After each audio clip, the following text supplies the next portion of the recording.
Contrary to popular belief maybe, especially judging from my video titles, I'm a very positive guy, in life, in gaming, and in content creation. My goal has always been and will always be to make people happy with my content and my presence. Sure, my titles are negative as hell, but that is just the game. Unfortunately, a video titled, wow, this is so fun, does worse than a video titled, is this even worth it? So, I hope you can understand that me talking about RuneScape in a negative way isn't my favorite thing to do. I have played this game since I was a kid, I met my IRL best friends through this game, and I got some amazing opportunities because of it. With me being invited to Jagex to test out Necromancy in May, and me even working with them to improve accessibility for people with visual and physical impairments. But I'm also someone who likes facts and hates ignoring them, and unfortunately, RuneScape is not doing so well at the moment. Player numbers are down, content creators are switching to old school, the negativity that is kind of always around the game is more so than ever, and quite frankly, I personally don't feel any want to play the game right now. And sure, I can hear you typing your comment already. Of course it's the MTX, the aggressive MTX. Yes, he's finally admitting it. Woo! No, sure, it's definitely a part of it, and I'm not denying it. But it's actually us not getting any new content, and the direction Jagex is taking with the retention and encouragement kind of angle for people to play this game. Which I know sounds crazy. We had a new skill, the fort, the quest, etc. But what if I tell you that the only real new content, besides the City of and its related activities, was a training method related to building the fort, and the few new mobs that we got with it. So I just wanted to make a video, which will probably be quite long, so sit back, relax and enjoy, as Protox would say, discussing all these things, and talk to you guys about it. So let's do it. The initial video for today was going to be me talking about this new Halloween event, how I thought it was just meh, just another event no one really wanted, and how it's the same thing every single year with the same complaints. But while I was making that video, I started to realize something. A bigger picture was forming, and this event actually is a perfect example of everything I feel like is wrong with the game at this current point in time. Unfortunately, I do have to talk about microtransactions, or MTX. It's something I prefer to stay away from because I feel like it's just a pointless discussion. I'm not convincing the people who are against it that there's a silver lining to it, and I'm also not convincing the people that kind of like it that there are a lot of downsides to it either. People usually assume that I'm in favor of MTX, but I actually prefer not to have it in the game at all, yet I also understand that we are stuck with it now, and that it's the biggest hopium ever that it will be removed anytime soon. The only way that I see it being removed is when the Call-Out Group, the current owners of Jagex, sell the company to someone who wants to get rid of it and pretty much build up the business structure from the ground up from the RuneScape 3 point of view. The Call-Out Group is actually planning to sell Jagex, and that is one of the reasons why the MTX is so bad at the moment, is to push the value up and get us much money pretty much flowing into the game so they can sell it and show like, hey, look at how much a game is actually worth, even if it's slightly inflated. That's also why they were trying to push up membership numbers with the Hero Pass. But it more so ties into one of the arguments I see made about these sorts of holiday events and MTX in general anyway. We managed to do it back in the day. RuneScape survived back in the day without it. Why can't we do so now? Or old school RuneScape is surviving without it. Why can't we do it too? Unfortunately, it doesn't work like that. Like I said, their business model has been based around Treasure Hunter and has been like that for the last 10 years. They can't just remove it because their entire yearly / 5-yearly plan is based around the money they earn from Treasure Hunter, even if a big part isn't reinvested into the game. And events like Halloween or Christmas are a great way to make some extra money, because in any game, these types of events are actually the most popular because people usually really like those themed cosmetics, and the reason they add these cool cosmetics to Treasure Hunter is to make people buy extra keys to get them. Duh. If they only did XP / bonus XP, why would people spend money on Treasure Hunter versus normally? They wouldn't, and they know these cosmetics are extremely popular, so they add them to it. And by the way, don't spend your money on keys, just whack in the offer in the Grand Exchange for like 150 mil, and you will easily get one of these cosmetics. And to the argument of back in the day, holiday themed events and quests, I agree. I way prefer those as well and would love for them to make a return. But like I said at the start of the video, this event actually points out a more glaring issue that's been right in front of our eyes for maybe 2 years now. Jagex is too focused on retention rates of content and daily login, which results in content being very mediocre and not even new. Tell me the last unique training method we got for a skill, obviously besides Necromancy, but even with Necromancy you can argue it's just training like you would train attack, strength, defense, magic, etc. that is different to what we already had. The fort, for example, looks great from the outside looking in, but if you really zoom into it, it's just a new location to do the same content with some new buffs. The only new content that is truly introduced was the AFK method of training construction by making the actual fort. The other actual new training method for a skill that was introduced recently was the accidental fletching and fire making update to make god arrows back in May 2022. And this Halloween event points out that glaring issue because it doesn't introduce new or different content to the game. Look, I dislike to copy past the Halloween event from the previous years as much as the next person, but at least it pulls you away from your day-to-day training as well, by having you go to Drainer Manor and stir some cauldrons. It's not new, but it's a different way to train your skill, right? Before we dive deeper into this, I do want to address that there are obviously pieces of content that are out there that are truly new. The quest, Zamrak, Hermod/Rashul, and obviously big parts of Necromancy, with the rituals, new abilities, and quests that it introduced with the skill.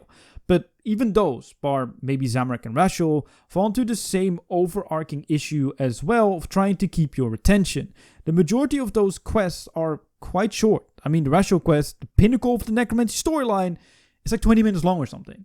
And before someone comes after me for being an elitist, I think content should for sure be accessible to people and not require you to grind for 50 hours. The worst thing is telling your friend who also plays RuneScape that he has to grind 50 hours to join you in X content. But there should also be some challenge or difficulty to it too.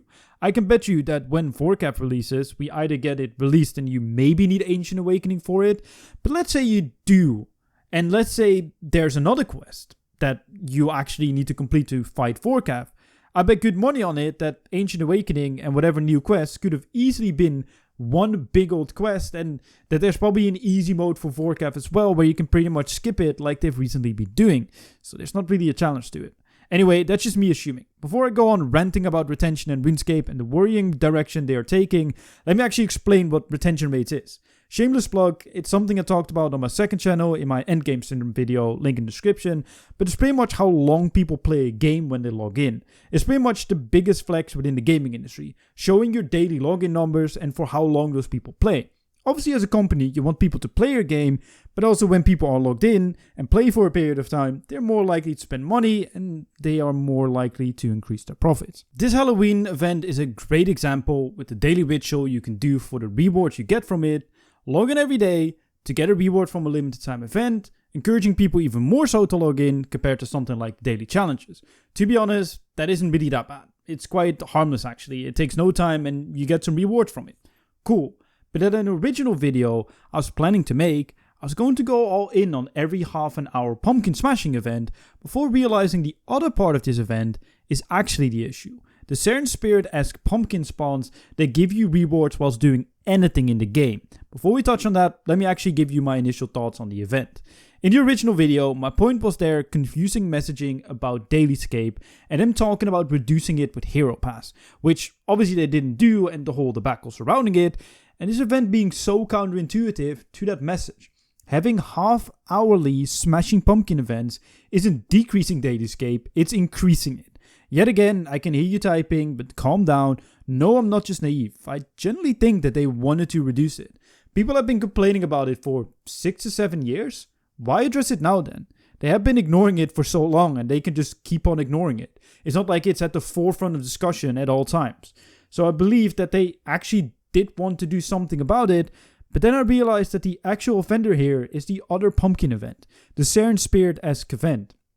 Because it highlights the fact that Jagex is too scared of pulling you away from the things you enjoy doing.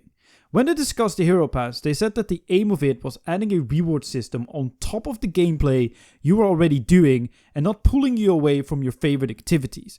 Obviously, making money of it was a big part of it too, but I genuinely believe that it was one of their intentions to do so. You gotta understand that the JMods just get told to make a Battle Pass system and that they try to make it fit as best as possible within the game structure.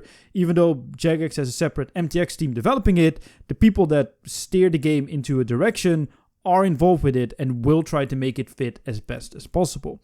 This Halloween event is a reward system on top of what you're already doing.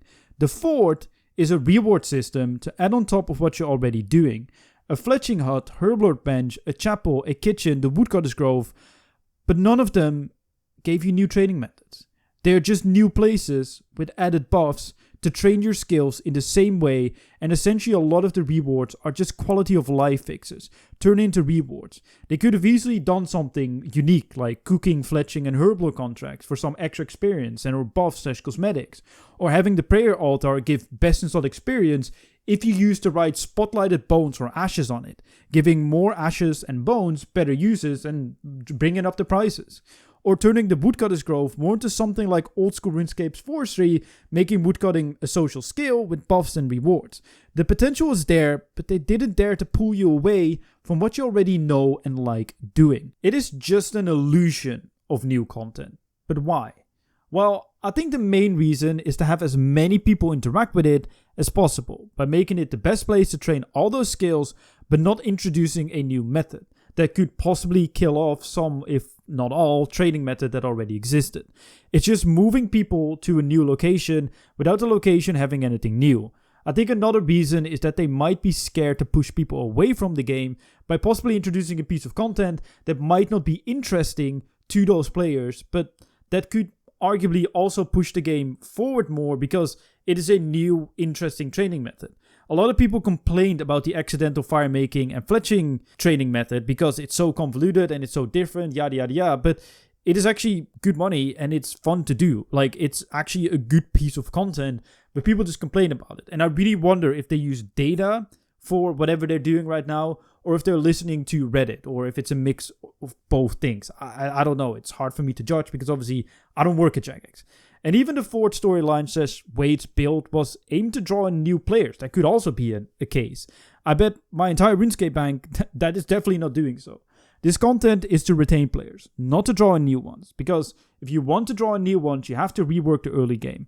Anyone who will start RuneScape now will say the same thing after tutorial. Okay, so what do I do now then? Because RuneScape gives zero direction on what to do, and modern gamers need that. These updates like the fourth might work for retaining those new players, but there are none. They are started at step 2 and forgot the first one. Sure, they might have a long-term plan, but I clearly don't see it. And the reason why I make this video is because I'm worried. I'm worried that if they don't introduce any long-term, meaningful content, they will lose people for real. Groups will always shift between old school RuneScape and RuneScape 3, but I feel like this time is a bit different because the direction of the game seems to be trending towards creating artificial retention than making content that will actually create retention. Sure, I know I'm a comp player, but I can appreciate a good new skilling method or piece of content that make me consider starting a new account and series that I will probably never finish, but there isn't anything at the horizon for me at the moment. Hero Pass wasn't the reason why people left RuneScape 3. It was the final straw, because they feel like their time is being wasted with meaningless short-term content that is good for what it is, but that doesn't leave a long-lasting impression. And I would like to clarify, the content we're getting is not bad. It's usually quite well designed for what it is, but it's just too compact and in a vacuum, and in my opinion, filled with missed opportunities. I want this game to succeed, and I want it to be played for a long time. But introducing short-term content and being scared to make new things that forces players to change their playing style is a scary road to be on, and I hope one that I'm completely misjudging and over-exaggerating. I do want to hear from you though. Like, what do you think? Do you agree with me? Do you disagree? Am I completely just out of my mind, just on another planet with these thoughts and way too much looking into it? Or do you think I'm actually on the right track? Let me know in the comment section down below. Leave a like on the video if you did enjoy it. Subscribe if you do. And my name is Chevalric, and I shall see you guys in my next video. Goodbye.